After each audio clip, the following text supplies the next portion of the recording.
Hey, folks, what I want to talk about today is one of the really common questions or conversations I have with our clients, and it's common across the entire tourism and hospitality spectrum, is this idea of differentiating yourselves from your competitors, and by doing so, being able to set the price rather than just focusing on whatever the market price is.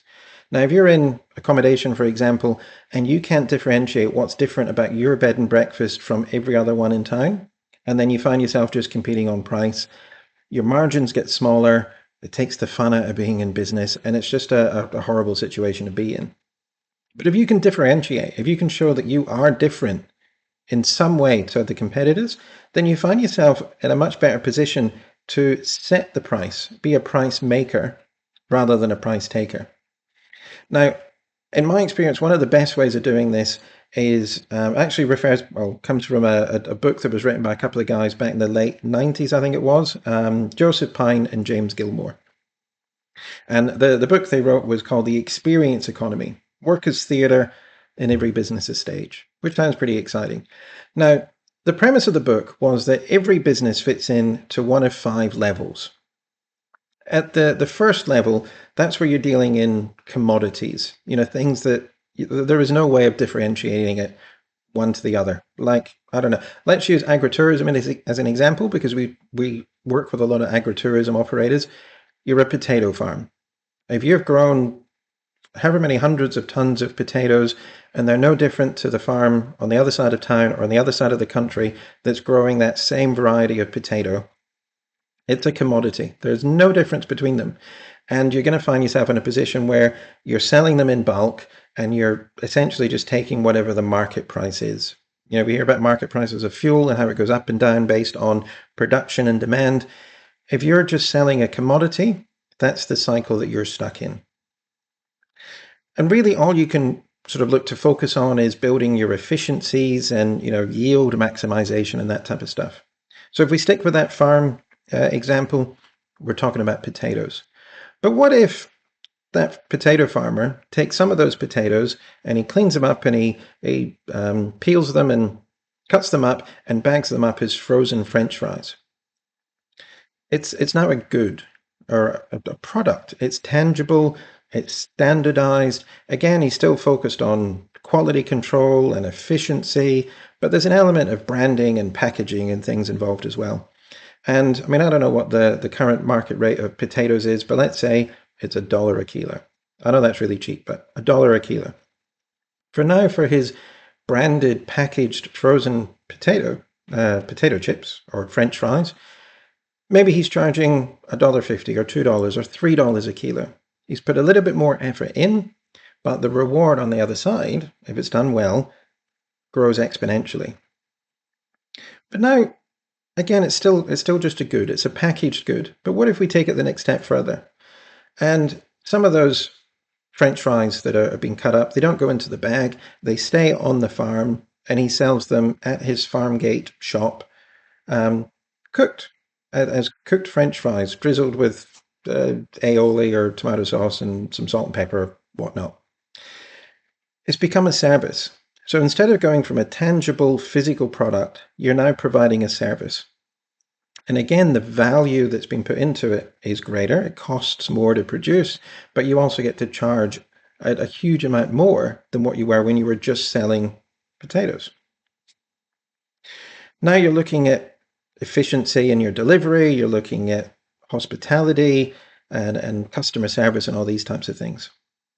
But what if we take it up a little bit further? Let's say in the corner of the farm, up on top of the hill or whatever, there's a nice row of trees and some nice grassed area, and we set ourselves up a long table there, and instead of just selling a basket of potato chips and a can of Coke or whatever, it becomes a little bit more of an experience where you're focused on the farm to table dinner experience, where the person who's cooking the chips for the guests who have had to book in, he's talking about the work that goes involved, or the work that goes into producing the potatoes, sorting them, categorizing them, cleaning them, etc. It becomes more of an experience that people have to pre-book for.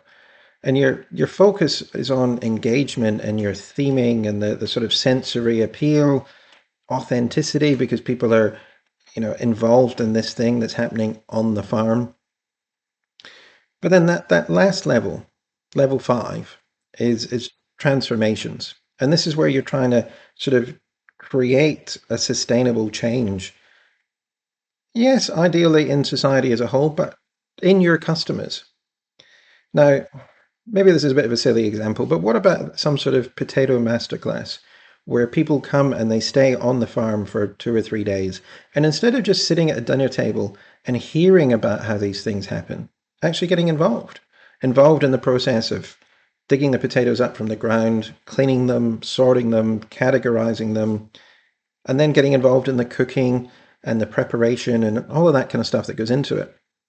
You're not just creating memories, which is what you were doing at the experiences level, which is level four. At level five, you're creating a transformation. You're creating change in these people so that they become brand advocates. They become um, ambassadors for your subject. Now, I know what you might be thinking. This is all good and well. I don't own a potato farm. But in every element of business, you are in one of those five levels. And whatever level you're in, with a couple of small changes, you could find yourself moving up and down. Obviously, up is really where you want to be, because if you're moving back down into commodities, then again, you're you're at the whim of the market. If you're trying to create yourself a business that's enjoyable and has a decent profit margin, then what you should be looking to do is go up those levels from 1 to 5, because that's where the magic happens. Now, it isn't necessarily always easy to go from stage 1 to stage 5. You don't need to be changing your whole business all at once. Again, no matter what business you're in, there will be elements of this stuff that can be applied in a small way. So, for example, accommodation providers.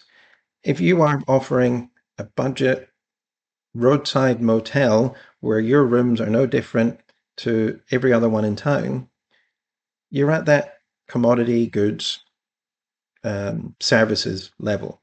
There isn't really a great difference between you and the others, and you're going to find yourself competing on price. But what can you implement or integrate into your offering that takes it from being just a service, just a bed and a pillow and a room to sleep for tonight, and create something that's a little bit more of an experience? Or if you're a restaurant, I don't know, an Italian restaurant selling spaghetti and pizza, then if that's all that you're really valuing yourself at, again, it's a service and you're focused on your customer service and your efficiency of delivery and whatnot. But what could you perhaps change a little bit that makes it more of an experience? Maybe instead of having your set menu of pizzas, the customers can be a little bit more involved in terms of designing what goes into their pizza. Or maybe you can revolutionize the business as a whole and get involved where people are coming in and they're helping make the pizza, because it's big on your big focus is on personalization and guiding them with your expert knowledge in what goes into making a great pizza, so that the pizza that you're producing yourself as a customer is just for you and it's exactly the way you wanted it to be. But with that expert guidance, you end up with a fantastic quality product. So I understand this all sounds a little bit theoretical. Turning these things from theory into practice is not always easy. My advice is to break it down into small steps. And if you are looking for support, looking for some assistance in making this happen, that's what the team here at Scott Aussie Tourism Marketing are here for. So if you have any questions, feel free to reach out and we're happy to help. Talk to you later.